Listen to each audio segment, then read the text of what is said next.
ಐಶ್ವರ್ಯ Gowda gold case ಬಗೆದಷ್ಟು ಸತ್ಯ ಬಯಲಾಗ್ತಿದೆ. ಚಿನ್ನದ ಮಾಲಿಕೆಗೆ ಕಾಂಗ್ರೆಸ್ ನಾಯಕ ಡಿಕೆ ಸುರೇಶ್ ಅವರ ಸಹೋದರಿ ಎಂದು ಹೇಳಿಕೊಂಡು ಕೋಟ್ಯಾಂತರ ರೂಪಾಯಿ ಚಿನ್ನ ವಂಚನೆ ಮಾಡಿರುವ ಪ್ರಕರಣ ಬಯಲಿಗೆ ಬಂದಿದೆ.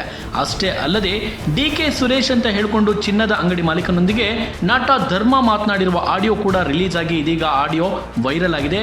ಈ ಮೂಲಕ ಇದೀಗ ಕೋಟ್ಯಾಂತರ ರೂಪಾಯಿ ಚಿನ್ನ ವಂಚನೆ ಮಾಡಿರುವ ಪ್ರಕರಣದಲ್ಲಿ ನ್ಯಾಯಾಂಗ ಬಂಧನದಲ್ಲಿರುವ ಆರೋಪಿಗಳಾದ ಐಶ್ವರ್ಯ ಗೌಡ ಮತ್ತು ಆಕೆಯ ಪತಿ ಹರೀಶ್ ಅವರ ವಿರುದ್ಧ ಮತ್ತಷ್ಟು ಪ್ರಕರಣಗಳು ಅಂದ್ರೆ ಬಗೆದಷ್ಟು ಈಗ ಸತ್ಯ ಒಂದೊಂದೇ ಬಯಲಾಗ್ತಾ ಇರುವಂಥದ್ದು.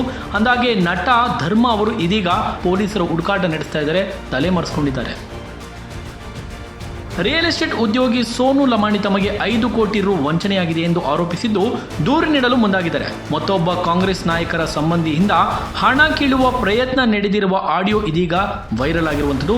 ಸೋನು ಲಮಾಣಿ ವಿಡಿಯೋ ಮೂಲಕ ತಮಗಾದ ವಂಚನೆಯನ್ನು ಹೇಳಿಕೊಂಡಿದ್ದಾರೆ. ಐಶ್ವರ್ಯ ಗೌಡ ತನ್ನನ್ನು ತಾನು ವ್ಯಾಪಾರಸ್ಥರು ಎಂದು ಪರಿಚಯಿಸಿಕೊಂಡಿದ್ರು. ನನ್ನ 15-16 ನಿವೇಶನಗಳನ್ನು ಮಾರಾಟ ಮಾಡಿಸಿಕೊಟ್ಟಿದ್ರು. ಡಿಕೆ ಸುರೇಶ್ ಅವರ ಸಹೋದರಿ ಎಂದು ಹೇಳಿಕೊಂಡಿದ್ರು. ಲಿಟಿಗೇಷನ್ ಇರುವ ಆಸ್ತಿಗಳನ್ನು ಮಾರಿಸಿಕೊಡ್ತೇನೆಂದು ನಂಬಿಸಿದ್ರು. ಹೀಗಾಗಿ ಅವರ ಮತ್ತು ನಮ್ಮ ನಡುವೆ ಹಣದ ವ್ಯವಹಾರ ನಡೆದಿತ್ತು ಎಂದು ತಿಳಿಸಿದ್ದಾರೆ. ರಾಜ್ಯ ಸರ್ಕಾರದ ಬಹುತೇಕ ಸಚಿವರು ಹಾಗೂ ಪ್ರಮುಖರ ಜೊತೆ ಫೋಟೋ ವಿಡಿಯೋಗಳನ್ನು ಐಶ್ವರ್ಯ ನಮಗೆ ತೋರಿಸಿದ್ರು. ನಟ ಧರ್ಮ ಅವರಿಂದ ಡಿಕೆ ಸುರೇಶ್ ಅವರ ಧ್ವನಿಯಲ್ಲಿ ಮಾತನಾಡಿಸಿದ್ದಾರೆ. ಇದಕ್ಕೆ ಸಂಬಂಧಪಟ್ಟ ಕಾಲ್ ರೆಕಾರ್ಡ್ ನನ್ನ ಬಳಿ ಇದೆ ಎಂದು ಹೇಳಿಕೊಂಡಿದ್ದಾರೆ.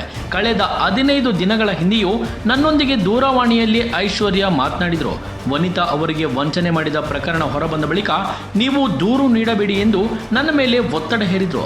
ಅವರದೇ ಊರಿನ ಶಾಸಕರೊಬ್ಬರು ನನ್ನ ಜೊತೆ ಮಾತನಾಡಿ ಎಲ್ಲರೂ ಒಟ್ಟಾಗಿ ಸೇರಿದ್ದೇವೆ, ಯಾವುದೇ ವಿವಾದಗಳಿಲ್ಲದೆ ಸೌಹಾರ್ದಯುತವಾಗಿ ಇತ್ಯರ್ಥ ಮಾಡಿಕೊಳ್ಳೋಣ, ದೂರು ನೀಡಿ ಗೊಂದಲ ಮಾಡಬೇಡಿ ಎಂದು ಸೂಚಿಸಿದ್ರು ಎಂದು ಸೋನು ಲಮಾಣಿ ಹೇಳಿಕೊಂಡಿದ್ದಾರೆ.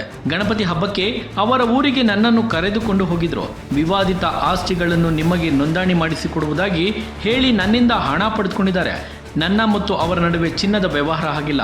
ನಿಮ್ಮಿಂದ ಪಡೆದ ಎಲ್ಲಾ ಹಣವನ್ನು 20 ದಿನದೊಳಗೆ ವಾಪಸ್ ನೀಡುವುದಾಗಿ ಭರವಸೆ ನೀಡಿದರು. ಇದೀಗ ಅದು ಆಗಿಲ್ಲ. ಹೀಗಾಗಿ ಆಕೆ ಮತ್ತು ಆಕೆಯ ಪತಿ ವಿರುದ್ಧ ದೂರು ನೀಡಲು ವಕೀಲರನ್ನು ಸಂಪರ್ಕಿಸಿದ್ದೇನೆ. ನನ್ನ ಬಳಿ ಎಲ್ಲ ದಾಖಲೆಗಳು ಇದ್ದು ಶೀಘ್ರವೇ ಜೆಪಿ ನಗರ ಪೊಲೀಸ್ ಠಾಣೆಗೆ ದೂರು ನೀಡಿ ಮಾಧ್ಯಮಗಳಿಗೆ ಮಾಹಿತಿ ನೀಡುತ್ತೇನೆ ಎಂದು ಹೇಳಿದ್ದಾರೆ. ಈ ನಡುವೆ ಮಾಜಿ ಸಂಸದರೊಬ್ಬರ ಸಂಬಂಧಿ ಶ್ರೇಯಸ್ ಎಂಬುವರೊಂದಿಗೆ ಹಣದ ವಹಿವಾಟು ಬಗ್ಗೆ ಚರ್ಚೆ ನಡೆಸಿರುವ ಕಾಲ್ ರೆಕಾರ್ಡ್ ವೈರಲ್ ಆಗಿದೆ. ಐಶ್ವರ್ಯ ಗೌಡ ಅವರು ಶ್ರೇಯಸ್ ಅವರಿಂದ ಡಿಕೆ ಸುರೇಶ್ ಎಂದು ಹೇಳಿ ಕರೆ ಮಾಡಿದ್ದು, ಆ ಕಡೆಯಿಂದ ಮಾತನಾಡಿರುವ ವ್ಯಕ್ತಿ ಧ್ವನಿ ಡಿಕೆ ಸುರೇಶ್ ಅವರಿಗೆ ಹೋಲುತ್ತಿದೆ. ಶ್ರೇಯಸ್ ಆರ್ ನಗರ ರಸ್ತೆಗೆ ಸಂಬಂಧಪಟ್ಟಂತೆ ನಿಮ್ಮ ಬಳಿ ಮಾತನಾಡಬೇಕು ಎಂದು ಹೇಳಿದ್ರು. ಇದನ್ನೆಲ್ಲ ಫೋನ್ನಲ್ಲಿ ಚರ್ಚೆ ಮಾಡುವುದು ಬೇಡ, ನೇರವಾಗಿ ಭೇಟಿಯಾಗು ಎಂದು ಆ ಕಡೆ ಧ್ವನಿ ಸೂಚನೆ ನೀಡುತ್ತದೆ.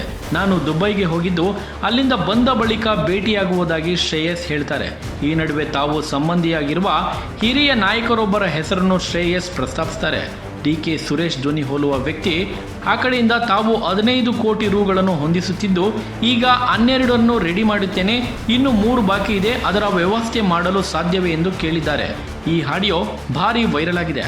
ಕಾಂಗ್ರೆಸ್ ನಾಯಕ ಡಿಕೆ ಸುರೇಶ್ ಅವರ ಸಹೋದರಿ ಎಂದು ಹೇಳಿಕೊಂಡು ಕೋಟ್ಯಾಂತರ ರೂಪಾಯಿ ಚಿನ್ನ ವಂಚನೆ ಮಾಡಿರುವ ಪ್ರಕರಣದಲ್ಲಿ ನ್ಯಾಯಾಂಗ ಬಂಧನದಲ್ಲಿರುವ ಆರೋಪಿಗಳಾದ ಐಶ್ವರ್ಯ ಗೌಡ ಮತ್ತು ಆಕೆಯ ಪತಿ ಹರೀಶ್ ಅವರ ವಿರುದ್ಧ ಮತ್ತಷ್ಟು ಪ್ರಕರಣಗಳು ಬೆಳಕಿಗೆ ಬಂದಿವೆ. ನನಗೆ ಸರ್ ಇವತ್ತು ಒಂದು ಯಾವುದೋ ಒಂದು ಇದಕ್ಕೆ 15 ಅರೇಂಜ್ ಮಾಡ್ಬೇಕಾಯ್ತು. ಹಾಂ ಸರ್. ಎಲ್ಲ ಒಂದು 12 ಅರೇಂಜ್ ಆಗಿದೆ. ಹಾಂ ಸರ್. 3 ಅರೇಂಜ್ ಆಗ್ಬೇಕಲ್ಲ ಅಷ್ಟೇ. ನೀವು ಬರ್ತಿದ್ದಂಗೆ 15 ಆಗೋದು 11 ಏನಾದ್ರು ಆಗತ್ತಾ? ಒಟ್ಟಾರೆ ಗೋಲ್ಡ್ ಕೇಸ್ ಬಗೆದಷ್ಟು ಬಯಲಾಗ್ತಿದೆ ಒಂದೊಂದೇ ಸತ್ಯಗಳು. ಇದೀಗ ನಟ ಧರ್ಮ ಅವರು ಕೂಡ ತಲೆಮರೆಸಿಕೊಂಡಿದ್ದಾರೆ. ಪೊಲೀಸರು ಅವರ ಬಂಧನಕ್ಕಾಗಿ ಬಲೆ ಬೀಸಿದ್ದಾರೆ.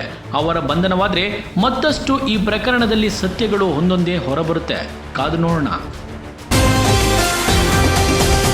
TV12 ಕನ್ನಡ, ಇದು ಕನ್ನಡಿಗರ ಧ್ವನಿ.